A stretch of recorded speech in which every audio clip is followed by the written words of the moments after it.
Hello दोस्तों, नमस्कार। आप में एजल प्रॉपर्टी इन्वेस्टमेंट जर्नलिस्ट में स्वागत है। मेरे एक दूसरे चैनल पैसा और सुन कैन सब्सक्राइब बहुत चैनल। आज का हमारा टॉपिक प्रॉपर्टी पे रहेगा और प्रॉपर्टी पे तो मैं ये कहूँगा कि भी आजकल इतने रेट्स बढ़ गए हैं कि ख़रीदने वाले की पॉकेट में इतने पैसे नहीं होते। हाँ, इन्वेस्टर की पॉकेट में बहुत पैसे होते हैं। They are keep on investing, keep investing. और जो एक्चुअली द एंड यूज़र होता है वो एक ठगा सा महसूस करता है।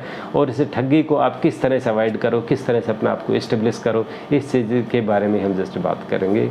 तो देखो, मैं अपने सभी जो मिडिल क्लासेज है उनको यही कहना, not only middle classes, in lower classes also, high classes में पैसे बहुत है। They are keep investing and they don't bother where to stay and where to purchase and भाई कहाँ उनका सपनों का घर कैसा हो, जब चाहे वो जहाँ क्रिएट कर लेंगे, बिकॉज उनके पास एक फाइनेंशियल स्ट्रॉन्ग वो भाई कैपेबिलिटी है। तो उसमें उसको इस तरह का कोई चूज़ करने का तो मीन्स ज़्यादा प्रॉब्लम्स नहीं है। बट स्पेशली जो मिडिल फैमिली और जो हैंड टू माउथ जो लोअर स्टेटा है उनको काफ़ी दिक्कत है।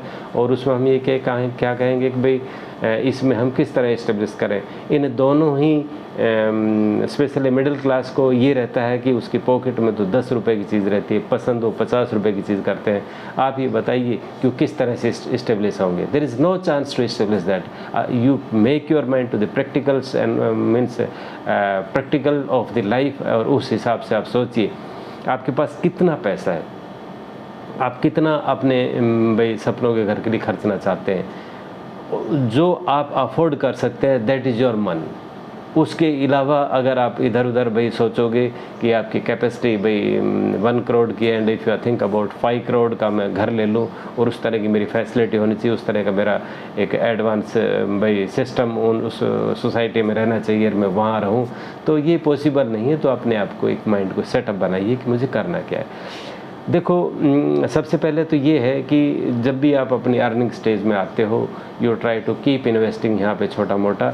और मैं तो छोटा सा लिटिल अमाउंट होने के बाद आप लैंड वगैरह में भी भाई इन्वेस्ट कर सकते हो। बट यू कीप मीन्स आपका ध्यान बहुत ज़्यादा पेपर्स पे होना चाहिए और उसके बाद पोसेसन पे होना चाहिए।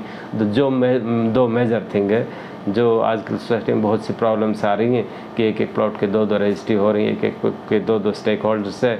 तो इस तरह की चीज़ों में मैं आप ये कहना चाहूँगा कि भी अगर आप वेल अप्रूव्ड चीज़ें लेते हैं तो उसमें इस तरह की ज़्यादा प्रॉब्लम्स नहीं है। लेकिन अनअप्रूव्ड चीज़ लेते हैं, यार मैंने कह रहा हूँ कि जो एग्रीकल्चर स्टेटस का लैंड का प्लॉट लेते हैं, तो there are many dispute nowadays you see in the by our day to day life.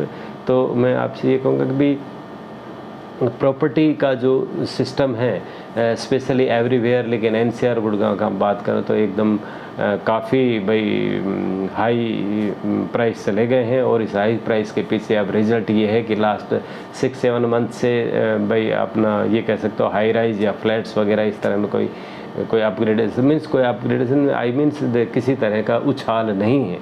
और ये प्रॉपर्टी डाउन ही जा रही है। जो मजबूर लोग हैं वो अपने फ्लैट्स को कम दामों में भी बेच रहे हैं। लेकिन क्या है कि भाई इसका बढ़ना तो बिल्कुल बंद हो गया है। लेकिन प्लॉटों में अभी थोड़ी सी गुंजाइश है, लेकिन गुंजाइश है, उसके बढ़ने की रेट्स बढ़ रहे हैं। बट प्रॉब्लम्स क्या है कि ये कैपेसिटी से बाहर चले गए हैं। अब बढ़ क्यों रहे हैं कि इन्वेस्टर के झांसे में आके उसको थोड़ा सा और पैसा डाल के लेते, थोड़ा और पैसा डाल के लेते भाई ज़मीन में कभी ये तो लॉस तो होगा ही नहीं। तो इस तरह की सोच के साथ वो थोड़ा और डाल देते, तो still it is going on, still it is rate is up coming ups. और भाई एक बढ़ता से ट्रेंड हम देख रहे हैं। But it is very slow motion, you can say कि भाई कोई खास ज़्यादा राइज इन प्राइस नहीं है। वेरे जो फ्लैट्स वगैरह है उसमें तो बिल्कुल स्टैगनेंट है, इसमें कोई दो राय नहीं, टोटली स्टैगनेंट है। हाँ, नया कोई प्रोजेक्ट लॉन्च होता है तो इन्वेस्टर्स को बुक करने में फटाफट उसको बुक करते हैं, दैट इज़ डिफरेंट थिंग।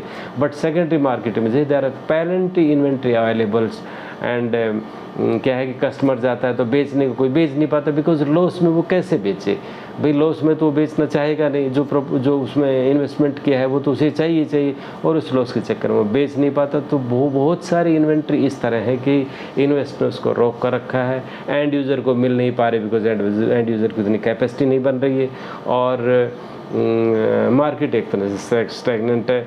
अब उस पर जब ब्याज भी नहीं मिला, मान लो कोई एक यूनिट है भाई 2 करोड़ की किसी ने खरीदी है और 2 करोड़ का इंटरेस्ट के हिसाब से उसमें भाई कोई बढ़ोतरी नहीं हो रही है, भाई इंटरेस्ट को कंपेयर बढ़ोतरी नहीं हो रही है और वो वहीं की वहीं है, तो जिसके पास कैपेसिटी वो क्यों बेचेगा? वो बोलते यार रुक जाते हैं मार्केट में, तो कुछ दिन में बढ़ेगा तब हम बेच दे देंगे। बट क्या है कि कई बार ना ये 3-4 साल तक इस तरह का ट्रेंड चला जाता है और वो बड़े ठगे महसूस करते हैं।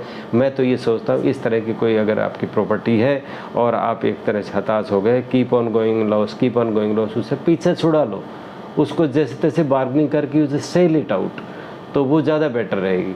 और मैं भाई एंड यूज़र से उनसे भी यही कहना चाहूँगा कि भाई अगर आपको वास्तु में ज़रूरत है तो मार्केट्स में जो सेकेंडरी मार्केट है उसमें बहुत सी चीज़ें, अच्छी चीज़ें और सही रेट में अवेलेबल है।